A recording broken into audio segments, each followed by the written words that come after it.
नमस्कार दोस्तों, दिग्विजय शर्मा एकेडमी में आपका स्वागत है। आज हम रीजनिंग के मोस्ट एक्सपेक्टेड क्वेश्चंस करने वाले हैं। ज़्यादातर चांसेस यही हैं इन्हीं टॉपिक से आपके एईएस पीआरटी में क्वेश्चंस देखने को मिलेंगे। तो आज जो हमने क्वेश्चंस यहाँ पर असेंबल किए हैं वो टीजीटी और पीजीटी एग्जाम जो हुआ था एईएस का उससे लिए गए हैं। ठीक है, तो इन टॉपिक से कोई आपको तैयार करना है रीजनिंग के लिए। तो स्टार्ट करते हैं क्वेश्चंस को। पहला क्वेश्चन यहाँ पर देख सकते हैं आप, ये डायरेक्शन वाला है। ठीक है, डायरेक्शन का क्वेश्चन है। तो two cars start from the opposite places to a main road.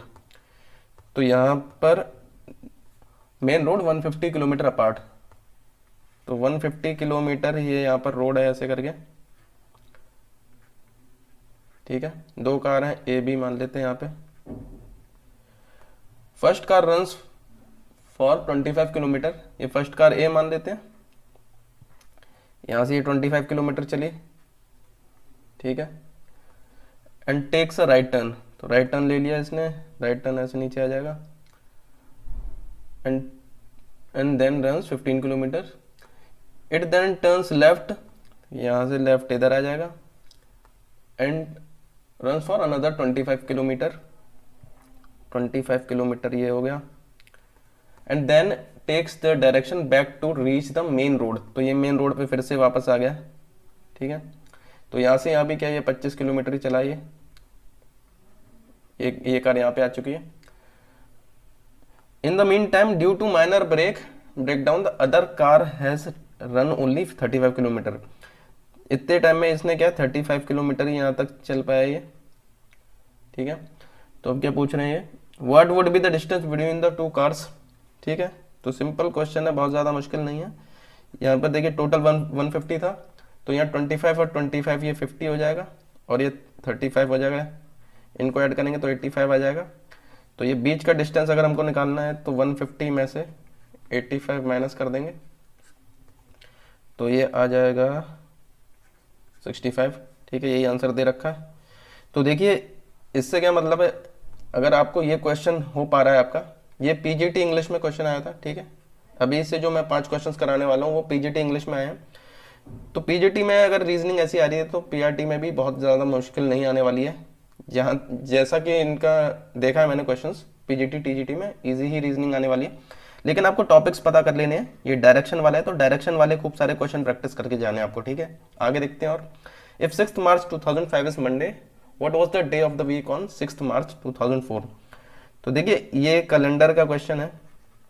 ठीक है, तो इसका थोड़ा कॉन्सेप्ट ऐसा होता है, अगर नॉर्मल ईयर है, नॉन लीप ईयर है, अगर नॉन लीप ईयर होता है तो इसकी कोई डेट दे रखी है जैसे 1 जनवरी,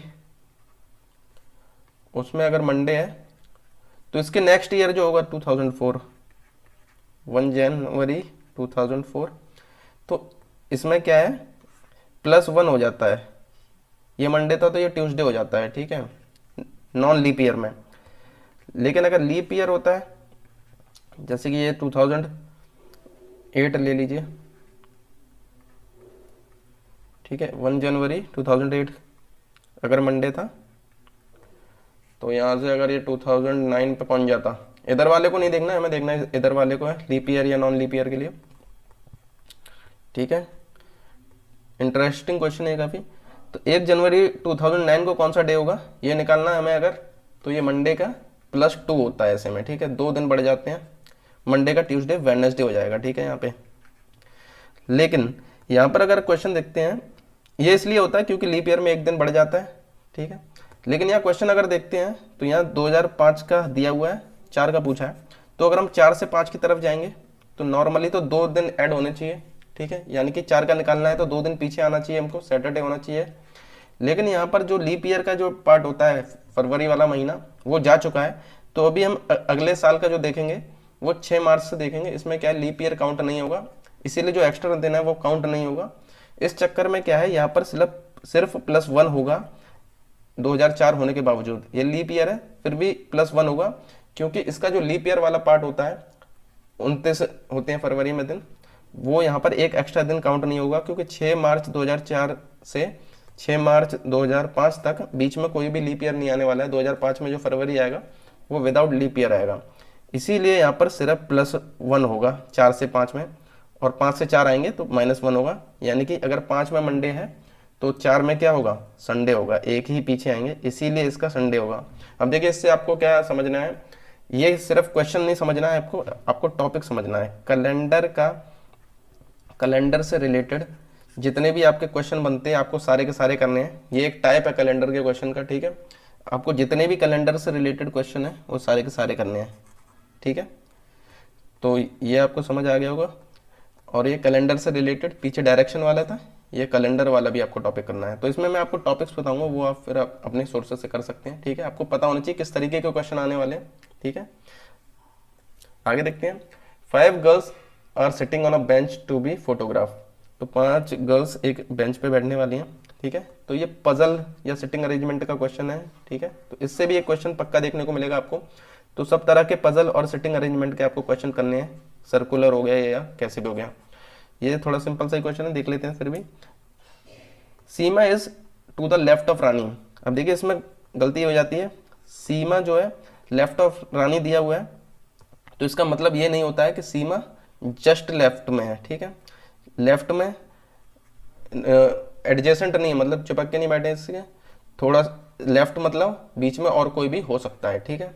ये भी लेफ्ट है और ये भी लेफ्ट है, दोनों केस हो सकते हैं। तो हम क्या ऐसा केस लेंगे जिसमें कि बीच में जगह बना देंगे, सीमा और रानी ऐसे बना देंगे, ठीक है। Seema is to the left of Rani ऐसे बना देंगे, and to the right of Bindu. अब यहाँ पर जब एंड लगाया है तो ये सीमा के लिए ही लगाया है, ठीक है। Rani and to the right of Bindu का मतलब सीमा रानी के लेफ्ट में है और बिंदु के राइट में है। तो बिंदु को इधर बना देंगे, बीच में गैप छोड़ देंगे, क्योंकि हमें ये नहीं पता कि ये बिल्कुल साइड में है या फिर बीच में कोई है, ठीक है। ये सबसे इंपॉर्टेंट पार्ट है, अगर बिल्कुल आपने साइड में बना दिया तो क्वेश्चन गलत हो जाएगा। Mary is to the right of Rani, इसको लिख देते हैं रानी यहाँ पे, मैरी राइट ऑफ रानी है। तो यहाँ पे भी देखिए एग्जैक्टली राइट में नहीं है, बिल्कुल चिपक के राइट में नहीं है, एडजेसेंट नहीं है, ठीक है। इसीलिए हम क्या करेंगे, इसमें भी कैप छोड़ देंगे। Mary is to the right of Rani. Rita is between Rani and Mary. तो रीटा इन दोनों के बीच में, देखिए इसीलिए हमने यहाँ पे जगह छोड़ी थी, ठीक है। Who is in the middle of photograph. Photograph ये पूरा बन चुका है, 1 2 3 4 5 सबका ये सेटिंग अरेंजमेंट हो चुका है। मिडल में कौन है, तो मिडल में ये देखिए रानी है, ठीक है। रानी यहाँ पे आंसर भी करेक्ट है। तो देखिए इससे हमें क्या समझना है, सिटिंग अरेंजमेंट या पजल के जितने भी क्वेश्चन है, ये ऐसे वाला हो गया सिटिंग अरेंजमेंट, हॉरिजॉन्टल रो वाला। आपको सर्कुलर वाला भी करना है, ठीक है। ऐसे भी आ सकता है पजल में कि कोई फर्स्ट फ्लोर पे, कोई थर्ड फ्लोर पे, ऐसे करके ऊपर नीचे, या किसी की हाइट ज़्यादा है हाइट कम है। तो पजल सब तरीके के करने हैं आपको, ठीक है। सब तरीके के पजल और सेटिंग अरेंजमेंट के क्वेश्चंस आपको आने चाहिए, ठीक है। यहाँ पर आप टाइप पता कर रहे हैं, इस टाइप के क्वेश्चंस आने वाले हैं, तो ये आएंगे ही आएंगे पक्का, ठीक है। इन्हीं से क्वेश्चन आने वाले हैं, ठीक है। तो ये क्वेश्चन आपको समझ आ गया, और आपको ये भी पता रहना चाहिए पजल और सेटिंग अरेंजमेंट हमको करना है। आगे देखते हैं। In a code language if sugar is coded as this, T is coded code. तो देखिए कोडिंग डी कोडिंग का क्वेश्चन आने वाला है, ये ध्यान रखना है। कोडिंग डी कोडिंग की प्रैक्टिस कर लीजिएगा आप, ठीक है। ये अगर क्वेश्चन देखें तो काफ़ी सिंपल है। अगर आप यहाँ से देखेंगे जेड में क्या ऐड हो रहा है, यू में क्या ऐड हो रहा है, तो गलत हो जाएगा। पहले आपको यहाँ पर ये देखना होता है जो पूछा है क्या उसके वर्ड्स जो हैं वो यहीं पे दे रखे हैं, ठीक है। ये सिंपल क्वेश्चन, अगर आप ज़्यादा दिमाग लेंगे तो गलत हो सकता है। यहाँ पर देखिए जी का, यहाँ पर GRATE, तो GRATE ये सारे के सारे इन्हीं से बन रहे हैं, तो इनके एग्जैक्ट जो कोड दे रखे हैं वही लगा देंगे तो आंसर आ जाएगा। सिंपली हम क्या करेंगे, जी का यहाँ पर क्या हो जाएगा, तीसरे नंबर का ये M आ जाएगा, ठीक है। आंसर इसी से निकल रहा है, आप पूरा भी देख सकते हैं।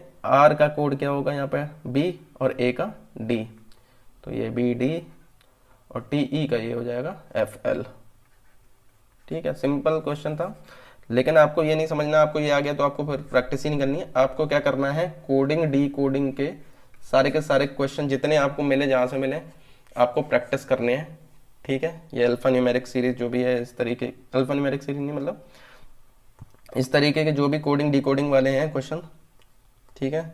ऐसे भी क्वेश्चन आते हैं, ऐसे कोड दे रखा होता है ZMNP इज ब्लैक, ठीक है। तो हर तरह की कोडिंग डिकोडिंग वाले भी क्वेश्चन कर लीजिएगा, आ सकते हैं आएगा मतलब आना ही वाला है, यही आने वाले हैं 5 क्वेश्चन लगभग आपके रीजनिंग के आएंगे। तो ये सारे के सारे टाइप्स आप समझ लीजिए, इन्हीं में से क्वेश्चन आएगा पक्का। आगे देखते हैं, ए इज सन ऑफ सी। तो ए क्या है इसका बना लेते हैं, ये ब्लड रिलेशन का क्वेश्चन है, ठीक है, ये भी आपको तैयार रखना है। ए इज सन ऑफ सी, तो बीच में बना लेते हैं, ए इज सन ऑफ सी, ठीक है, सन है इसलिए हम प्लस लगा देते हैं। सी एंड क्यू आर सिस्टर, तो सी फीमेल हो गया, क्यू सिस्टर है। Z is mother of Q, Z is mother of Q हो जाएगा। And P is son of Z, P is son of Z, तो मतलब इनका भाई हो जाएगा वो, जेड मदर है और तो पी भी जेड का सन है, तो इनका ये ब्रदर हो जाएगा, ठीक है। Which of the following statement is true, कौन सा स्टेटमेंट ट्रू है ये बताना है। P and A R cousin, तो पी और ए देखिए जनरेशन गैप है, ये कजन नहीं है, ठीक है, तो ये गलत हो जाएगा। P is maternal uncle of A, तो देखिए पी क्या है, इसका भाई है, सी का भी भाई होगा, क्यों क्या भाई है, तो यही करेक्ट है। यहाँ पर पी क्या है, मेटरनल अंकल मामा हो जाएगा, ये करेक्ट है, ठीक है। यहाँ पे हिंदी वालों को थोड़ी प्रॉब्लम होने वाली है क्योंकि क्वेश्चन में इंग्लिश में ही दिया होगा, तो अगर आप हिंदी से हैं तो आप ज़्यादा से ज़्यादा ब्लड रिलेशन के क्वेश्चन इंग्लिश में प्रैक्टिस कर लीजिएगा, नहीं तो प्रॉब्लम हो जाएगी, ठीक है।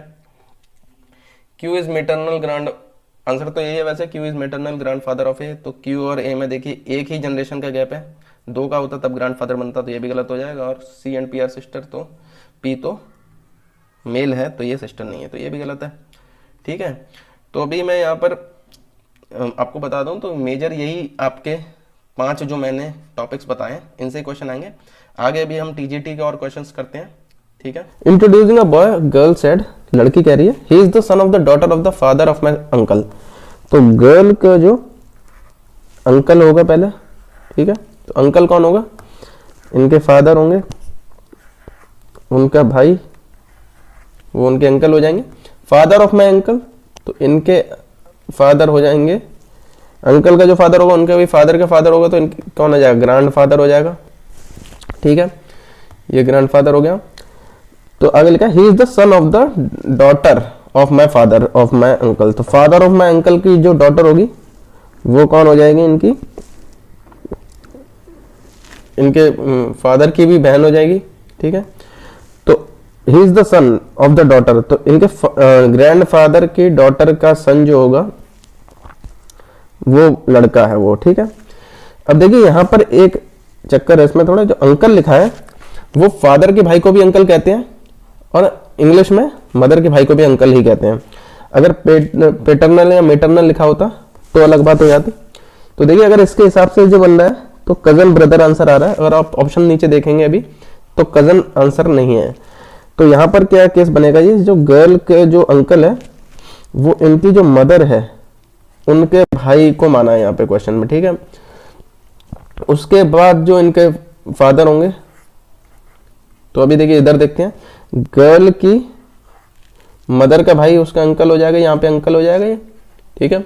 अब अंकल के फादर की डॉटर इनकी मदर हो जाएंगी और उनका बेटा यानी सन, तो वो इनका भाई हो जाएगा, ऐसे करके। यहाँ पे दोबारा बता देता हूँ, फादर ऑफ माई अंकल, तो यहाँ पर अंकल मदर का भाई मामा हो जाएगा, ठीक है, ये अंकल है। फादर ऑफ माई अंकल, ये फादर ऑफ अंकल ग्रैंडफादर हो गया गर्ल का। Son of the daughter of my father of my uncle, father of my uncle की डॉटर होगी इनकी माँ खुद और उनका सन हो जाएगा वो बॉय। तो इस केस में ब्रदर बन रहा है। तो यहाँ पर अगर आप ऑप्शन देखते हैं,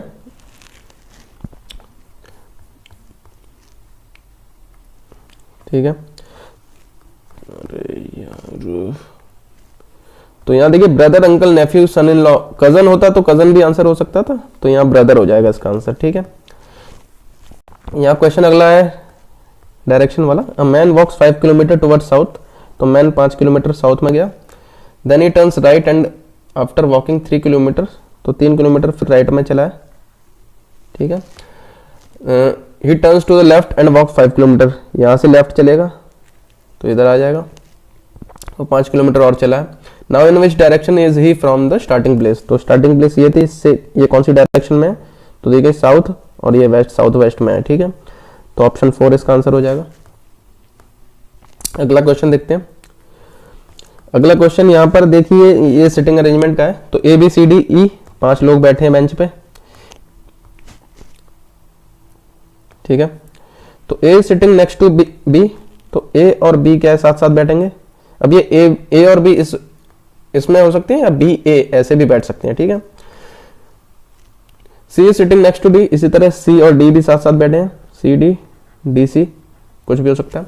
D is not sitting with E, D जो है वो ई के साथ तो नहीं बैठेगा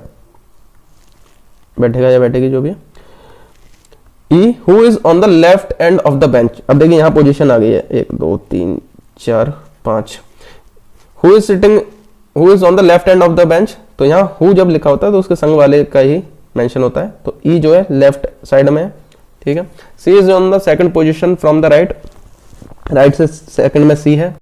ए is to the right of B, A right में है बी के, तो यानी ये नहीं, ये वाला करेक्ट है, ठीक है। अब देखिए ये पोजीशन सिर्फ यहाँ पे फिल हो सकती है, तो यहाँ हम भर देंगे बी ए, और बचा डी तो वो यहाँ लिख देंगे। A and C are sitting together, तो ये करेक्ट बन रहा है।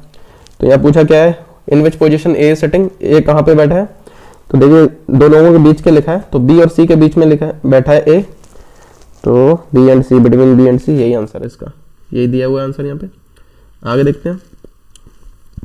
What was the day of the week on 17 June 1998, तो यहाँ पर देखिए ये थोड़ी सी ट्रिक यूज करी जाती है, यहाँ पर ट्रिक नहीं मतलब फॉर्मूला यूज किया जाता है, जिसमें पहले डेट लिखते हैं, ठीक है, फिर मंथ का कोड आता है। तो कोड ऐसा कुछ 033 033 61 46 25 035, ये इससे मंथ्स का कोड आता है, ये 12 मंथ्स का कोड है। तो इससे देखते हैं ये जून का कोड 4 बनता है, तो इसको डिटेल में कैलेंडर का एक अलग से चैप्टर बना देंगे, उसमें बता देंगे, ठीक है। उसके बाद 1900 के बाद से जितने ये दिन बचे 98, तो वो हो जाते हैं, ठीक है। उसके बाद इसमें 98 में कितनी लीप ईयर्स आएंगी, तो 98 को 4 से डिवाइड करेंगे अगर हम, तो ये 24 लीप ईयर्स आ जाएंगे। इसमें 24 बार जाएगा, रिमाइंडर को छोड़ देंगे, ठीक है। तो यहाँ 24 और आ जाएगा। तो यहाँ पे क्या हुआ, पहले डेट, फिर मंथ का कोड, फिर ये 1900 के बाद जितने आए वो, और उसके बाद ये लीप ईयर कितने हैं, इसमें 4 से डिवाइड करेंगे, रिमाइंडर को हटा देंगे, तो वो हो जाएगा उसके लीप ईयर्स कितने हो जाएंगे, ठीक है। इसको 7 से डिवाइड करेंगे, ठीक है, तो ये 143 टोटल बनेगा। इसको 7 से डिवाइड करा जाएगा, तो जो रिमाइंडर आएगा वो 3 आएगा। तो मंडे 1, ट्यूसडे 2 और वेडनेसडे 3, तो ये 3 वेडनेसडे आंसर हो जाएगा इसका, इस तरीके से, ठीक है। अभी अगला क्वेश्चन देखते हैं कोड का। In certain code language 743 means mangoes are good, 657 means eat good food, 934 means mangoes are ripe. तो राइप का पूछा है उन्होंने, कोड क्या होगा, तो देखिए राइप सिर्फ इनमें आ रहा है, तीसरे वाले में, यानी 9 3 या 4 हो सकता है, तो ये 7 5 तो है ही नहीं, ठीक है। अब 9 3 4 में से राइप और कहीं रिपीट नहीं हो रहा है, तो कौन से नंबर रिपीट नहीं हो रहा है, तो देखिए 3 यहाँ पे रिपीट हो रहा है, और 4 भी यहाँ पे रिपीट हो रहा है, ठीक है। 3 4 रिपीट हो रहे हैं, मतलब इसमें भी आ रहे हैं, तो 3 4 नहीं होंगे, यानी 4 भी नहीं होगा, 9 हो जाएगा 4, क्योंकि ये देखिए राइप सिर्फ इसमें आ रहा है, mangoes are good, eat good food, या गुड तो रिपीट हो रहा है, राइप रिपीट नहीं हो रहा है, ठीक है, इसलिए ये आंसर हो जाएगा इसका। या पहला क्वेश्चन है, Rahul put his time piece on the table in such a way that 6 PM hour hand points to north. तो टाइम पीस ये क्लॉक को ही कहते हैं, ठीक है, या वॉच को। तो यहाँ पर ऐसे घड़ी है ये, ठीक है। 6 PM जब होता है तो ये छोटी वाली सुई यहाँ पर होती है, ये छोटी वाली है, ठीक है, और जो बड़ी वाली सुई होती है वो ऐसे पॉइंट करती है, ठीक है।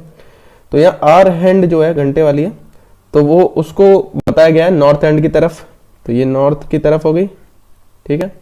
तो अगर ये नॉर्थ है तो ये साउथ हो जाएगा, और नॉर्थ के राइट साइड वाला ईस्ट होता है, और ये वेस्ट हो जाएगा, ठीक है। तो अब ये पूछ रहे हैं in which direction the minute hand will point at 9:15, तो 9:15 होगा, तो देखिए 9:15 में आर हैंड इस तरफ होगा छोटा वाला, और मिनट हैंड इस तरफ होगा। तो यहाँ पर ये ध्यान रखिए, क्वेश्चन में मिनट हैंड पूछा है, आर हैंड नहीं पूछा है, इसलिए मिनट हैंड क्या हो जाएगा, ये वेस्ट साइड में हो जाएगा। ये 4th ऑप्शन इसका करेक्ट आंसर दे रखा है। आगे देखते हैं, question. Amit said this girl is the wife of the grandson of my mother. तो ये ब्लड रिलेशन का क्वेश्चन है। तो यहाँ पर देखिए अमित कह रहा है, ठीक है, तो अमित को ले लेते हैं। This girl is the wife of the grandson of my mother. तो अमित की मदर जो है उनका ग्रैंडसन कौन हो जाएगा? अमित का सन हो जाएगा, ठीक है। अमित की मदर का ग्रैंडसन कौन हो जाएगा? अमित का सन हो जाएगा, ठीक है। अब ये है this girl is the wife of grandson of my mother. मेरी मदर का ग्रैंडसन मेरा सन हो जाएगा, और जो गर्ल है वो उसकी वाइफ है, तो वो क्या है? इसकी वाइफ हो जाएगी यहाँ पे। तो वही गर्ल की बात हो रही है, ठीक है। How Amit is related to the girl. तो अमित गर्ल से कैसे रिलेटेड है? तो ये देखिए अमित क्या इसका ससुर है हिंदी में, ठीक है। तो ये इंग्लिश में क्या हो जाएगा? फादर इन लॉ हो जाएगा, ठीक है। आगे देखते हैं क्वेश्चन नंबर 3। ये पजल का क्वेश्चन है, तो इसमें सॉल्व करना काफ़ी टाइम टेकिंग होगा, इसीलिए क्या है मैं इसको अलग से बता दूंगा, ठीक है ना। और इसमें थोड़ा सा मेरे को लग रहा है प्रॉब्लम भी लग रहा है, ये डेटा इनसफिशिएंसी का क्वेश्चन लग रहा है, मतलब इसमें डेटा अप्रोप्रिएट नहीं नज़र आ रहा है, तो इसको मैं बाद में डिस्कस कर लूँगा पीपीटी में, ठीक है। पजल का क्वेश्चन है सिटिंग अरेंजमेंट का, इसको आप ध्यान रखना, ठीक है।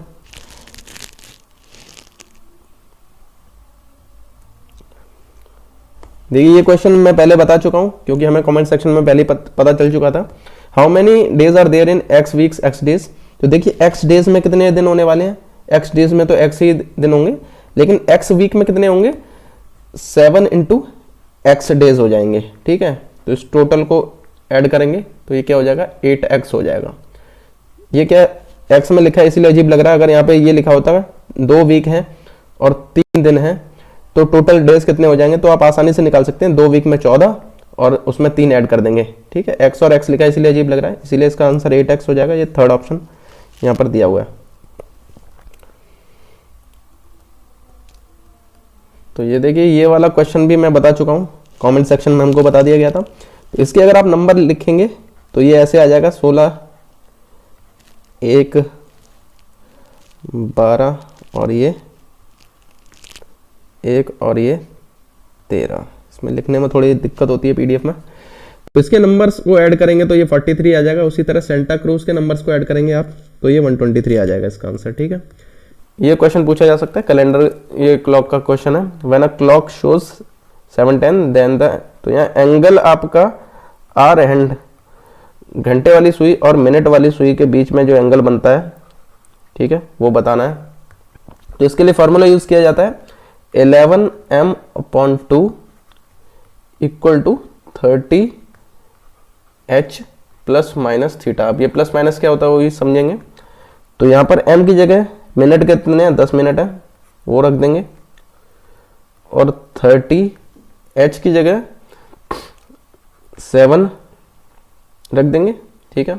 अब plus minus theta, plus minus theta का मतलब होता है, इनको सॉल्व करेंगे। देखिए यहाँ पे ये आ रहा है 55, इधर आए 210। अब देखिए अगर ये इन दोनों का माइनस ही करना है, बड़े में से छोटे को घटाना है, तो अगर यहाँ ये बड़ा है तो यहाँ इसको माइनस थीटा मान लेंगे और इसका आंसर क्या आ जाएगा? इसमें से इसको घटा के आ जाएगा। अगर यहाँ वाली टर्म बड़ी होती तो उसमें से इसे घटा देते। घटाना दोनों को ही है और इक्वल टू थीटा के रख देना है, ठीक है। मतलब क्या हुआ? ये वाली जो वैल्यू है और ये वाली जो वैल्यू है, दोनों में से जो बड़ी होगी उसमें से छोटे को माइनस कर देना है और थीटा के इक्वल रख देना है, ठीक है। तो 210 में से 55 माइनस करेंगे ये, तो 10 में से 5 के 5 155 ये आंसर आ जाएगा इसका, ठीक है। तो 7:10 पे मिनट और घंटे वाली सुई में 155 डिग्री का एंगल बनेगा, ठीक है। In a class there are 7 students ABCDEFG, ठीक है। इतने 7 स्टूडेंट्स हैं, इनमें बॉयज गर्ल्स दोनों इंक्लूडेड है। दे सिट ऑन 3 बेंचेस, 3 बेंचों पे बैठ रहे हैं ये, ठीक है। तो बेंच यहाँ पे बना देते हैं, 1 2 3, ये 3 बेंचेस हैं, ठीक है। इन पे ये बैठने वाले हैं। Such that at least 2 students on each bench, तो एक बेंच पे 2 स्टूडेंट्स कम से कम होने चाहिए मिनिमम, और एटलीस्ट वन गर्ल, और एक गर्ल कम से कम हर एक बेंच पे होनी चाहिए, ये वन बेंच, ठीक है, ये कंडीशन है इनकी। C who is a girl student does not sit with A, तो देखिए ये पता चल गया है, सी जो है ये हम सर्कल जो है ये गोला बनाएंगे तो ये गर्ल हो जाएगा, स्क्वायर बना देंगे ऐसे तो ये बॉय हो जाएगा, ठीक है, ये ध्यान रखना है। सी गर्ल है, गोला बना दिया, does not sit with A, A E and D, तो ये किसके संग नहीं बैठेगी, ए ई और डी के साथ नहीं बैठेगी, ठीक है।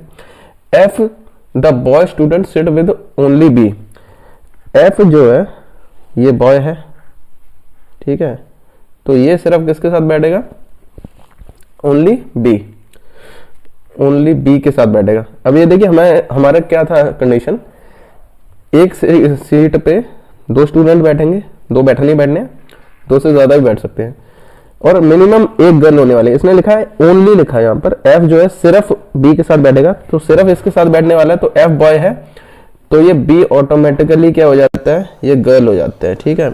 If the boy sits only with B, तो इसका मतलब क्या है, एफ बी दोनों साथ बैठेंगे, इनके संग और कोई नहीं बैठने वाला है, और जो बी है वो गर्ल होगी, एफ होगा वो बॉय हो जाएगा, ठीक है। A sits on the bench first, तो यहाँ पर देखिए ए का तो आ गया यहाँ पे पोजीशन में, फर्स्ट पे कौन सा ए बैठने वाला है, ठीक है, विद हिज फ्रेंड्स, तो यहाँ पर देखिए हिज लिखा है, हिज से इसका जेंडर पता चलता है कि ये क्या है, एक बॉय है, ठीक है। हिज यहाँ पर देखिए आपको ध्यान से देखना पड़ेगा, हिज का मतलब पता चल गया हमें, हर होता तो गर्ल हो जाता, ठीक है, तो इसको ध्यान से देखना है। यहाँ पे G sits on bench third, यहाँ पे क्या लिखा था, A sits on bench one, तो वन पे हमने ए बना दिया, G sits on the bench third, तो जी थर्ड पे है, तो देखिए जी के बारे में कुछ पता नहीं है, बॉय या गर्ल है, ठीक है। आगे लिखा है E is the brother of C, E is brother of C का मतलब क्या होता है कि ई जो है वो क्या है, एक बॉय है, सी का तो पता है हमें। आगे देखते हैं, ठीक है, अभी देखिए यहां पर ए फिक्स हो गया, यहां जी फिक्स हो गया है, तो ये एफ और बी ये जो है ये इनके साथ और कोई नहीं बैठने वाला है, इसलिए ये दोनों क्या है, इस पहले वाले में भी नहीं आ सकते हैं, इसमें भी नहीं आ सकते हैं, ठीक है, इन दोनों में नहीं आ सकते हैं क्योंकि यहाँ ए और जी पहले आ चुके हैं, इसीलिए बीच वाली का भी फिक्स हो गया कि एफ और बी बैठने वाले हैं यहाँ पर, जिसमें बी गर्ल है और एफ जो है वो बॉय है, ठीक है, जी का पता नहीं है। यहाँ पूछा है which of the following is a group of girls, ठीक है, अभी देखिए यहाँ से हमें ये पता चल गया सी के साथ क्या है, ए ई डी सी के साथ नहीं है, तो इसलिए सी ए के साथ नहीं आएगा, सी यहाँ पे आएगा, ठीक है, सी जो है पता है गर्ल है, वो जी के साथ आएगी, और ए क्या है यहाँ पे लिखा था, अच्छा ये हो गया। अब बचे को ए बी सी डी और ई बचते हैं, तो डी और ई यही आने वाले हैं, क्यों, क्योंकि ई भी हमारा बॉय है, ये पता है, ठीक है। डी और ई यहाँ पे इसलिए आएंगे क्योंकि इनके साथ और कोई बैठ नहीं सकता है, और सी के साथ डी और ई नहीं आ सकते हैं, ठीक है, इसलिए ये भी हो गया। तो ये हमारे फिक्स पूरा पैटर्न बन चुका है। पूछा गया which of the following is a group of girls, girl का ग्रुप कौन सा है, तो गर्ल देखिए हमारे इसमें कौन से हैं, बी सी और कौन से है, बी और सी तो है, ठीक है, ये पता है, बी और सी गर्ल है, और हमारा ए एफ और ई ये बॉय है, ये पता चल गया हमको। तो बी और सी किस किस में आ रहा है, देखिए इसमें आ रहा है, इसमें आ रहा है और इसमें आ रहा है, इसमें बी और सी नहीं आ रहा है, तो ये तो कट गया। इसमें देखिए ए आ रहा है, ए बॉय है तो ये नहीं हो सकता, एफ बॉय है ये भी नहीं हो सकता। अब देखिए डी का पता नहीं है, हो भी सकता है नहीं भी हो सकता, लेकिन एलिमिनेशन मेथड से हमारा ये पता चल गया कि ये वाला ऑप्शन सही है, क्योंकि बी सी तो गर्ल है ही, डी का पता नहीं, गर्ल हो भी सकते हैं नहीं भी हो सकता है, ठीक है, इसीलिए ये हमारा आंसर हो जाएगा इसका। ए और एफ तो नहीं है, ठीक है, इसलिए ये कट गए, तो इसका आंसर ये हो गया। पजल के क्वेश्चन पूछे जा रहे हैं, इसलिए पजल की आप प्रैक्टिस कर लीजिएगा ज्यादा से ज्यादा। तो हमारा रीजनिंग का ये वीडियो यहीं पे खत्म होता है। ज्यादातर चांसेस यही हैं, इन्हीं टॉपिक से आपको एईएस पीआरटी में भी क्वेश्चंस देखने को मिलेंगे। बहुत ज्यादा डिफिकल्ट क्वेश्चन नहीं थे, लेकिन इन टॉपिक्स को आप अगर करके जाएंगे तो आपका रीजनिंग के सारे क्वेश्चंस होने के काफी ज्यादा चांसेस हैं, ठीक है। अगर आप एईएस पीआरटी की तैयारी कर रहे हैं तो मैराथन क्लासेस का ये वीडियो का प्लेलिस्ट जरूर देखिए। यहाँ पर सारी की सारी मैराथन क्लासेस जो हमारी हुई हैं एग्जाम से रिलेटेड, इसमें सारा रिवीजन हो जाएगा आपका, ठीक है, फिनिशिंग टच आपको तैयारी को मिल जाएगा, तो इसको जरूर देखिए, ठीक है। इसके अलावा अगर आप मॉक टेस्ट देना चाहते हैं, ठीक है, मेरे हिसाब से देना चाहिए आपको। मॉक टेस्ट देंगे तो आपकी प्रिपरेशन कैसी चल रही है वो आपको पता चलेगा। तो मॉक टेस्ट आप इस प्लेलिस्ट से फ्री में दे सकते हैं, ठीक है। 7 मॉक टेस्ट आपको मिल जाएंगे, ठीक है, 7 मॉक टेस्ट आपको मिल जाएंगे, जिससे कि आपकी प्रिपरेशन कैसी चल रही है आपको पता चल जाएगा। Telegram channel Digvijay Sharma academy को आप ज्वाइन कीजिए, जिससे ASPRT से रिलेटेड मैं आपको टिप्स देता हूँ और अपडेट्स जो भी होंगी वो उस पर आपको मिल जाएंगी, ठीक है। दिग्विजय शर्मा एकेडमी को सब्सक्राइब कीजिए ऐसे ही ASPRT से रिलेटेड क्लासेस देखने के लिए। मिलते हैं अगले वीडियो में।